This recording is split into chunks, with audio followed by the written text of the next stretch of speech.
Odločili boste predvsem o tem, kakšna bo Slovenija v prihodnjih letih.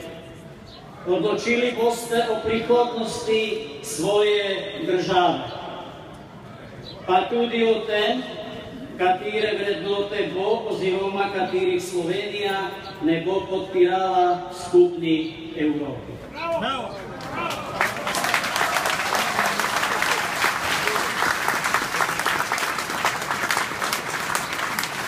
Prišel sem iz Bratislave, da bi vas pozdravil.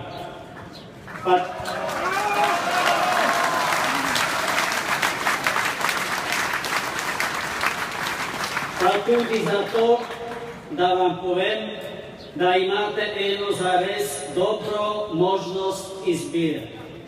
Odločiti se za Slovenijo, ki se bo spremenila na bolje.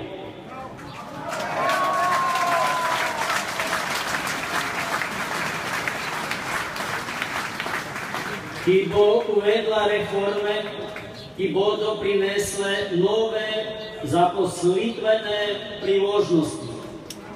Odločiti se za Slovenijo, ki bo uživala velik ugled po vsem svetu.